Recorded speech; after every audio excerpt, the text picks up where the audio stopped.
కూటమి ప్రభుత్వం అధికారంలోకి వచ్చిన తర్వాత అన్ని పనులు కూడా శరవేగంగా జరుగుతున్నాయి. మరి అటు రాజధాని నిర్మాణం కానివ్వండి, పోలవరం పనులను శరవేగంగా పూర్తి చేయడం కానివ్వండి, ఇంకా పరిశ్రమలను ఆకట్టుకోవడం ఇలా అన్ని పనులు కూడా శరవేగంగా జరుగుతున్న వేళ ఈరోజు 2 గిన్నిస్ రికార్డులు రావడాన్ని ఏ విధంగా చూడాలి? మరి అవి దేనికి వచ్చాయి? తెలుసుకునే ప్రయత్నం చేద్దాం. దీన్ని విశ్లేషించడానికి మనతో పాటుగా ఉన్నారు సీనియర్ జర్నలిస్ట్ డివి శ్రీనివాస్ గారు. నమస్తే సార్. నమస్తే. ఒకే రోజు 2 గిన్నిస్ రికార్డ్స్ సార్.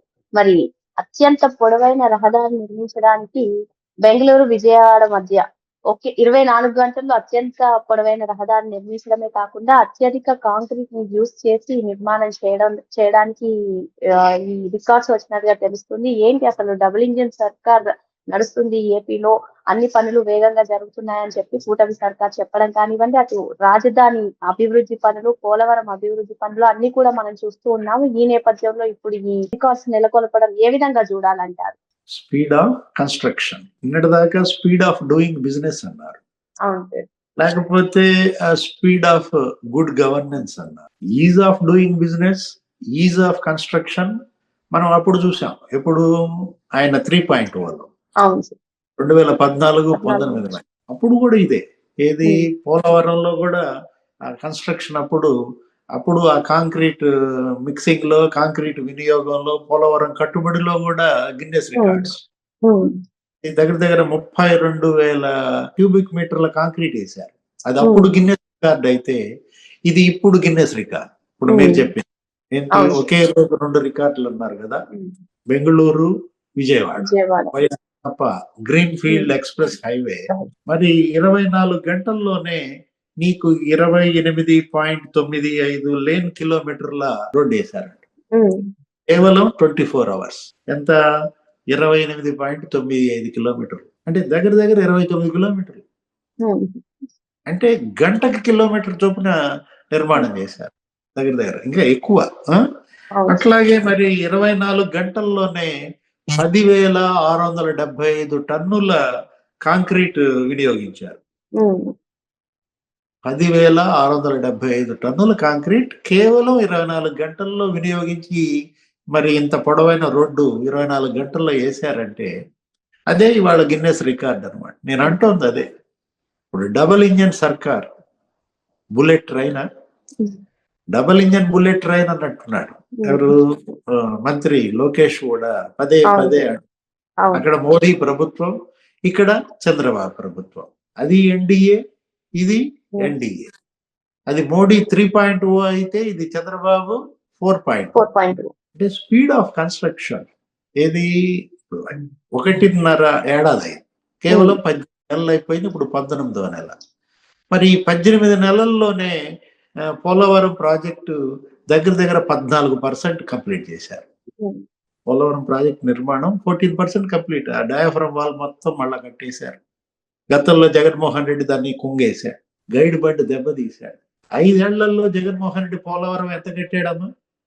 3% కట్టాడు. 5 ఏళ్లలో 3% కట్టడం ఏంటి? వీళ్ళు ఏడాదిన్నరలో వీళ్ళు మరి 14% పోలవరం కంప్లీట్ చేశారు. రేపొద్దున 2027 కల్లా దాన్ని జాతికి అంకితం చేయాలనో ఏదో లక్ష్యంగా పెట్టుకున్నారు. తొలి దశ నిర్మాణం పూర్తి. ఇప్పుడు రాజధాని నిర్మాణం, అమరావతి నిర్మాణం మనం చూసాం.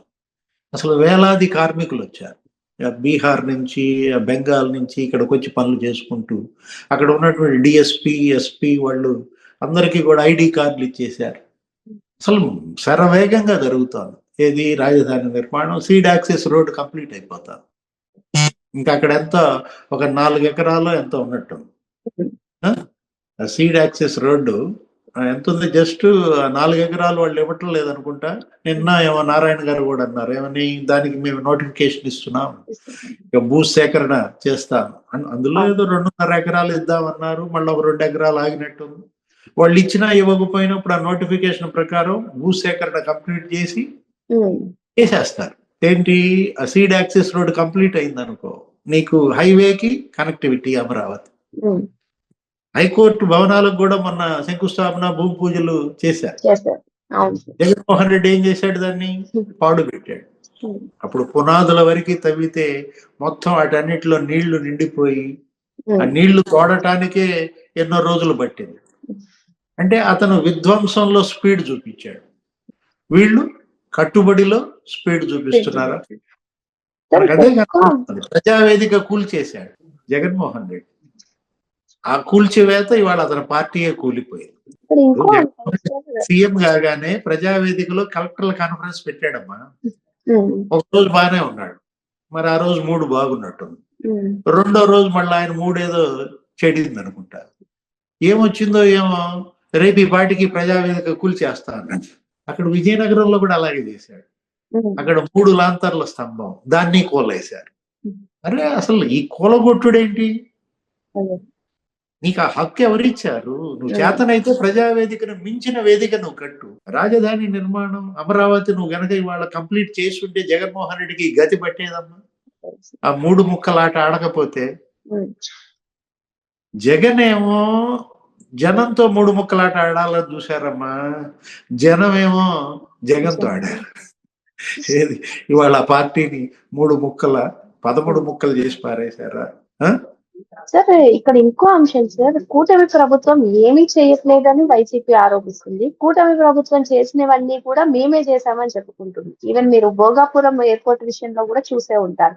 మరి ఇప్పుడు ఈ గిన్నీస్ రికార్డులు రావడం, ఈ రోడ్డు వేయడం, అది కూడా మేమే వేస్తామని చెప్పుకునే అవకాశాలు కనిపిస్తున్నాయంటారా? క్రెడిట్ చోరీయా? చంద్రబాబు క్రెడిట్ జగన్ చోరీ చేశాడా? జగన్ క్రెడిట్ చంద్రబాబు చోరీ చేశాడా? జగన్ క్రెడిట్ ఏంటి? కూలగొట్టడమా?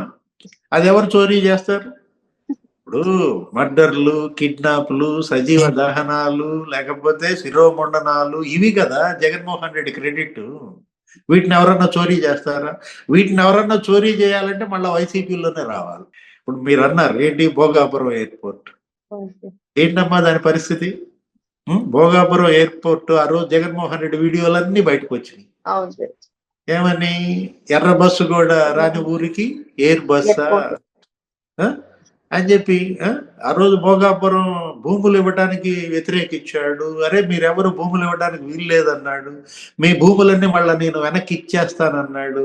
కోర్టులో కేసులు వేపిస్తానన్నాడు.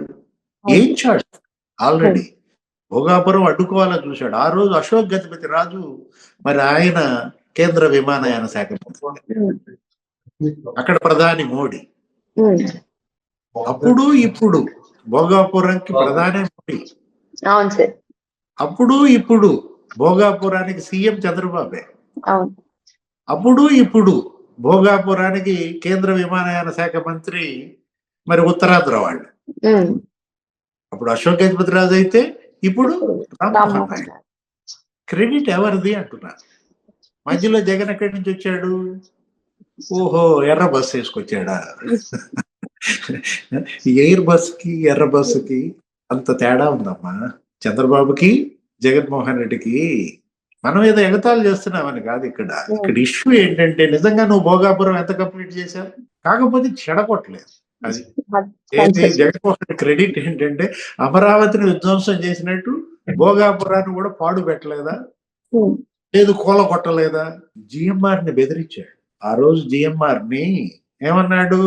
ఆ రోజు ఆ వీడియోలు కూడా నువ్వు విన్నావు కదా.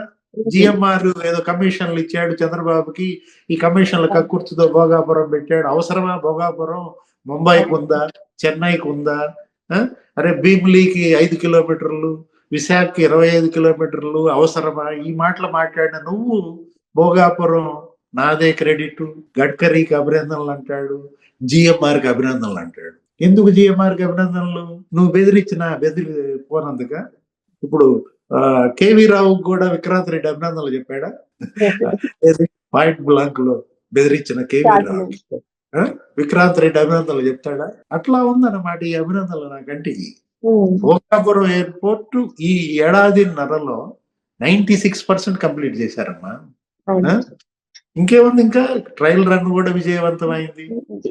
దాన్ని అడ్డం పెట్టుకుని వీళ్ళు గగ్గోలు ఎత్తుతారు. అంటే ఏంటంటే, వీళ్ళు భయపడుతోంది, ఈ స్పీడ్ చూసి వీళ్ళు భయపడుతోంది. ఇంకా మాకు స్పేస్ లేదు. ఈ ప్రభుత్వం ఇంత స్పీడ్ గా ఇంకొక 3.5 ఏళ్ళు గనక పనిచేస్తే, ఇప్పుడు ఈ కాంక్రీట్ వేయించినట్టుగా, ఈ గిన్నెస్ రికార్డులు తెచ్చినట్టుగా, లేదు మరి పోలవరం కంప్లీట్ చేస్తున్నట్టుగా, రాజధాని కంప్లీట్ చేస్తున్నట్టుగా ఈ స్పీడ్ గనక కంటిన్యూ అయితే స్పేస్ లేదన్న భయంతోనే కోర్టు కేసులు, మెడికల్ కాలేజీల మీద కోర్టు కేసులు. వాళ్ళని బెదిరిస్తాడు, టెండర్లు వేసేవాళ్ళని. ఏమని, నేను గనక మళ్ళా వస్తాను, వస్తే మిమ్మల్ని జైల్లో పంపిస్తారు 2 నెలల్లో అంటాడు. ఐఏఎస్ఎల్ని బెదిరిస్తాడు, ఐపీఎస్ఎల్ని బెదిరిస్తాడు, సప్త సముద్రాల అవతల ఉన్న లాక్కొస్తా అంటాడు. సుందర్ పిచాయిని కూడా బెదిరించాడా? అవకాశం ఉంటే బెదిరిస్తారు. గూగుల్ డేటా సెంటర్ కనుక ఇక్కడ పెడితే అది కూడా క్రెడిట్ నాదే అన్నట్టున్నాడు. అవును సార్. ఏముంది అసలు, ఏఐ అంటే ఏమని చెప్పాడు, ఏదో అప్లై చేస్తే మెదడుకి ఏంటది, ఒక జోకర్ గా మారాడు. ఏది, జగన్మోహన్ రెడ్డి ఇవాళ ప్రజలు తప్పు లేదు, ప్రజలు అతన్ని నమ్మారు, అతనికి అధికారం ఇచ్చారు. 5 ఏళ్ళు ఆయన సీఎం గా చేస్తే మొత్తం నాశనం చేశాడు, రోడ్లన్నీ గుంతలమయం చేశాడు, పొరుగు రాష్ట్రాలు అవహేళన చేసేలాగా చేశాడు. ఇప్పుడు ఇదే జగన్మోహన్ రెడ్డి ఫ్రెండ్ అయిన వాళ్ళు, ఫ్రెండ్లీ పార్టీ బీఆర్ఎస్, కేసీఆర్ లేకపోతే కేటీఆర్ ఎన్ని మాటలు అన్నారమ్మా. డబల్ రోడ్డు ఉంటే తెలంగాణ, సింగిల్ రోడ్డు ఉంటే ఆంధ్ర. అరే మాకు గనక ఓట్లు వేయకపోతే హైదరాబాద్ లో మిమ్మల్ని అందరినీ తీసుకుని ఆంధ్రప్రదేశ్ రోడ్ల మీద తిప్పుతా అన్నాడు. అంటే గుంతల రోడ్ల మీద తిప్పితే దెబ్బకి నడుములు పోతాయి, జాగ్రత్త అని బెదిరించారు. టీచర్లని మేము ఫిట్మెంట్ ఇచ్చాం, అక్కడ లోపలేయించారు అన్నాడు. అక్కడ కరెంటు 2-3 గంటలు కూడా ఇవ్వట్లేదు, మాకు కరెంట్ 24 గంటలు ఇస్తున్నారు, నేను తిరుపతి వెళ్తే నాకు అక్కడ అనంతపురం రైతులు వాపోయారు అని అన్నారు. ఈ మాటలన్నీ, ఈ అవహేళన, ఈ ఎగతాళి తెలంగాణ వాళ్ళు జగన్మోహన్ రెడ్డి పరిపాలనని ఎంత అవహేళన చేశారు అంటే, ఒకటి ఆ రోజు ఆంధ్రప్రదేశ్ డ్యామేజ్ ఏంటి, అవహేళనకు గురైంది. అన్ని రాష్ట్రాల మధ్య 3 రాజధానులంట, ఉన్న రాజధాని నాశనం చేశారు, ప్రజావేదిక కూల్ చేశారు, ఇలా చెడ్డ పేరు తెచ్చాడు రాష్ట్రాన్ని. ఇప్పుడు ఆంధ్రప్రదేశ్ ఇవాళ నంబర్ 1 స్టేట్ గా మారుతోంది, వాళ్ళ పెట్టుబడులు స్వర్గధామంగా మారింది. అసలు మొత్తం నిన్న మనం చూసాం ఏంటి, కేంద్రం ఏంటి ఆ పెట్టుబడులు మొత్తం ఒకసారి మీటింగ్ పెట్టుకుంటే సింహభాగం ఆంధ్రప్రదేశ్కి వచ్చినాయి అంట. తమిళనాడు 2వ ప్లేస్ లోకి వెళ్ళిపోయారు. 1.25 లక్షల కోట్ల పెట్టుబడులు ఆంధ్రప్రదేశ్ లోనే పెడతామని ముందుకు వచ్చారు. అంటే మిగతా రాష్ట్రాలన్నీ కూడా 2nd, 3rd ప్లేస్కి వెళ్ళిపోయాయి. అంటే ఇవాళ ఆంధ్రప్రదేశ్ అంటే అంతగా ఇవాళ ప్రజల్ని ఆకర్షిస్తోంది, పెట్టుబడిదారులను ఆకర్షిస్తోంది. మరి ఇటు కాంట్రాక్టర్లు లేకపోతే మొత్తం వర్కర్స్ ఇవాళ పోటీ పడి పనిచేస్తున్నారు. ఇది ఇవాళ అవసరం. ఏది, ప్రజలు కోరుకునేది అది. ఏది, పోటీ పడాలి, అభివృద్ధిలో పోటీ పడాలి. కానీ జగన్మోహన్ రెడ్డి ఏ పోటీ పడతాడు, రప్పాల పోటీయా, విధ్వంసంలో పోటీయా. ఇల్లు కట్టడం చాలా కష్టం అమ్మా. ఇప్పుడు మీ నాన్న అయినా ఇల్లు కట్టాలంటే, మీరు ఇల్లు కట్టుకోవాలంటే 1 సంవత్సరం, 2 సంవత్సరాలు, 6 నెలలు ఎంత కష్టపడాలి. అదే కోలయ్యాలంటే తీసుకురా జేసీబీ, ఎంతసేపు పట్టుద్ది, కొన్ని సెకండ్లలో కూలగొట్టచ్చు. అది కట్టుబడికి బ్రాండ్ అంబాసిడర్ గా చంద్రబాబు, కూలగొట్టుడికి బ్రాండ్ అంబాసిడర్ గా జగన్మోహన్ రెడ్డి.